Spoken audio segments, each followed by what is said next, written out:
ایک ایسے نبی جنہیں ایک دیو ہیکل ویل نے نکل لیا۔ آپ سے ایسی کون سی خطا سرزد ہو گئی تھی اور آپ مچھلی کے پیٹ میں 40 دن زندہ کیسے رہے؟ اس ویڈیو میں ہم اس ہستی کے متعلق جانیں گے جن کا واقعہ قرآن مجید میں یونس اور توریت میں جوناہ کے نام سے آیا ہے۔ تاریخ میں آسوری قوم ایک عظیم اور طاقتور قوم کی حیثیت سے جانی جاتی ہے جس کا دارالحکومت اشور تھا۔ اشوری دراصل بنی اسرائیل کے نسل سے تعلق رکھتے تھے جو بخت نصر کے حملے کے بعد غلام بنا کر بابل اور عراق لائے گئے تھے۔ اس زمانے میں دریائے دجلہ کے کنارے نینوا نامی ایک چھوٹی سی بستی تھی۔ اشور کے کسی بادشاہ نے ایک دیوتا کے نام پر نینوا میں ایک مندر بنوایا۔ رفتہ رفتہ دوسرے بادشاہوں نے بھی مندر اور عمارتیں بنانا شروع کر دیں اور ایک دور ایسا آیا کہ یہ چھوٹا سا علاقہ سلطنت اشوریہ کے عظیم الشان دارالسلطنت میں تبدیل ہو گیا۔ نینوا شہر کے بیچوں بیچ مندر اور شاہی محل تھے جہاں سے اشوریوں کا بادشاہ پورے سلطنت پر حکومت کرتا تھا اور اونچے تخت پر بیٹھ کر بازاروں، گلیوں اور تفریح گاہوں کا نظارہ کیا کرتا تھا۔ اشور کے مغربی علاقے میں لہلہاتے کھیت تھے۔ پورا شہر درختوں اور باغات سے سرسبز و شاداب تھا۔ اشوریہ لوگ پتھر تراشنے کے فن میں بھی ماہر تھے، لہذا جگہ جگہ سنگ مرمر کے دیواروں پر انہوں نے اپنے دیوتاؤں کے نقش و نگار بنا رکھے تھے۔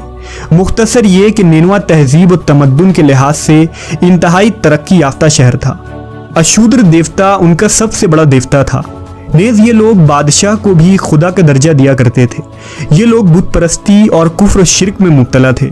اس وقت نینوا کی آبادی 1 لاکھ سے زیادہ تھی اور یہ 700 قبل مسیح کا زمانہ تھا۔ اللہ نے اس زمانے میں اس قوم کی ہدایت کے لیے حضرت یونس علیہ السلام کو بھیجا۔ حضرت یونس کا پورا نام یونس ابن متا تھا۔ آپ حضرت ہود علیہ السلام کی اولاد میں سے تھے، جبکہ بعض مفسرین نے لکھا ہے کہ یونس علیہ السلام کا تعلق بنی اسرائیل سے تھا۔ آپ حضرت یوسف کے چھوٹے بھائی بن یامین کے بیٹے تھے۔ جب آپ کو نبوت ملی اس وقت آپ کی عمر 28 سال تھی۔ آپ پر ایک صحیفہ بھی نازل ہوا جو توریت میں یوناہ کے نام سے موجود ہے۔ حضرت یونس سب سے پہلے اشوری بادشاہ کے پاس گئے اور اسے پیغام حق سنایا۔ اسے خدائی کے جھوٹے دعوے سے توبہ کرنے کا حکم دیا اور ایک اللہ کی عبادت کی طرف بلایا۔ یونس علیہ السلام نے اس سے ان اسرائیلی قیدیوں کو آزاد کرنے کا بھی حکم دیا جسے اس نے قید کر رکھا تھا۔ نینوا کا بادشاہ آپ کی باتیں سن کر غضبناک ہو گیا اور آپ کی جان کا دشمن بن گیا، لہٰذا آپ علیہ السلام نینوا کے عوام کے پاس گئے اور انہیں توحید کی دعوت دی۔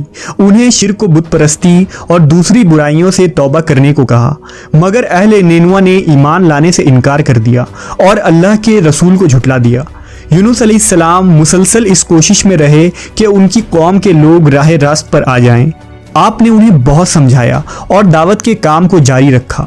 دیکھتے دیکھتے 40 سال کا عرصہ گزر گیا، لیکن یہ قوم حضرت یونس کا انکار کرتی رہی اور شرک پر ڈٹے رہے۔ نیز حضرت یونس کو دھمکیاں بھی دی گئیں کہ اگر آپ نے اشودر دیوتا کے خلاف کچھ کہا تو وہ آپ کو قتل کر دیں گے۔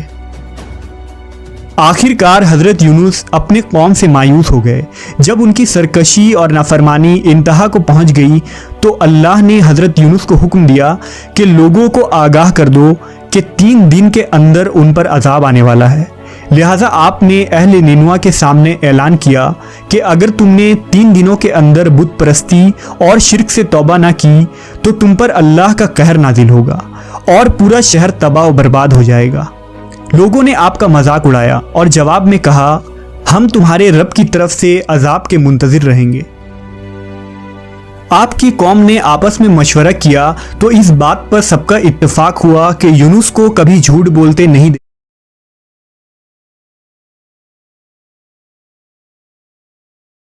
دیکھا گیا، لہٰذا ان کی بات نظر انداز نہیں کرنی چاہیے۔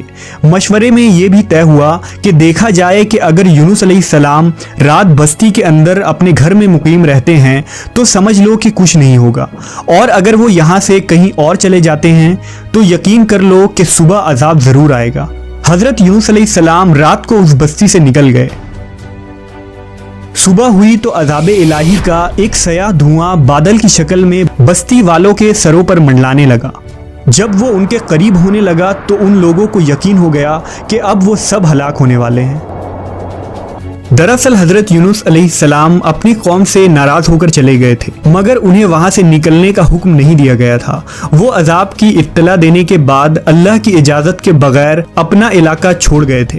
آثار عذاب دیکھ کر جب اشوریوں نے توبہ و استغفار کی تو اللہ نے انہیں معاف کر دیا۔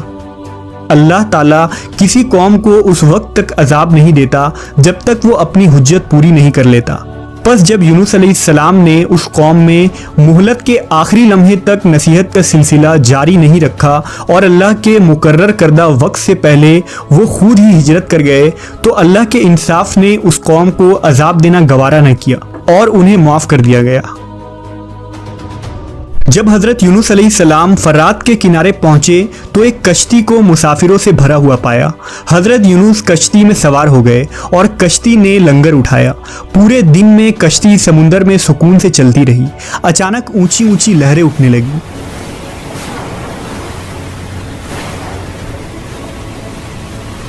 لوگوں نے اپنا ساز و سامان سمندر میں پھینک دیا کہ کشتی کا بوجھ کم ہو جائے، لیکن کشتی کا بوجھ پھر بھی کم نہ ہوا۔ جب کشتی ڈگمگانے لگی تو کشتی کے غرق ہونے کا یقین ہونے لگا۔ اہل کشتی نے اپنے عقیدے کے مطابق کہا کہ ایسا معلوم ہوتا ہے کہ اس کشتی میں کوئی غلام اپنے آقا سے بھاگا ہوا ہے۔ جب تک اس کو اس کشتی سے الگ نہ کیا جائے گا نجات مشکل ہے۔ یونس علیہ السلام نے سنا تو ان کو تنبیہ ہوا کہ اللہ کو میرا نینوا سے وحی کا انتظار کیے بغیر اس طرح چلے آنا پسند نہ آیا اور یہ میری آزمائش کے آثار ہیں۔ یہ سوچ کر انہوں نے اہل کشتی سے فرمایا کہ میں ہی وہ غلام ہوں جو اپنے آقا سے بھاگا ہوا ہوں۔ لہذا 3 مرتبہ قرہ اندازی کی گئی اور تینوں مرتبہ حضرت یونس کا نام نکلا۔ تب مجبور ہو کر انہوں نے حضرت یونس کو دریا میں ڈال دیا۔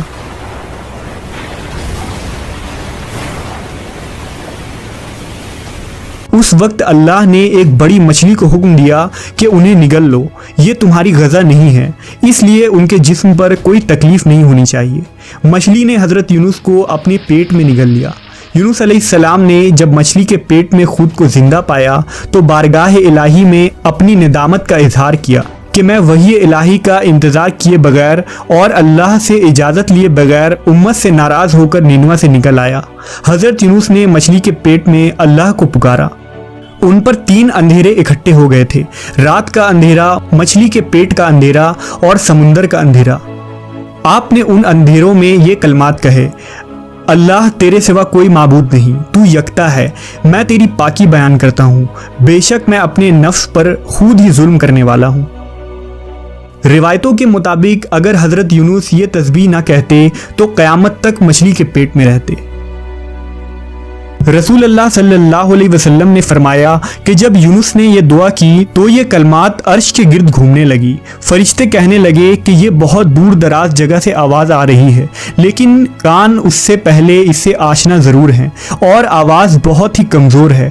اللہ نے حضرت یونس کی درد بھری آواز کو سنا تو فرمایا: کیا تم اس آواز کو نہیں پہچانتے؟ انہوں نے کہا نہیں۔ فرمایا: یہ میرے بندے یونس کی آواز ہے۔ فرشتے نے کہا: یہ وہی یونس ہے جس کی پاک عمل قبول شدہ ہر روز تیری طرف چڑھتے تھے۔ اے اللہ، مصیبت کے وقت اس پر رحم کر۔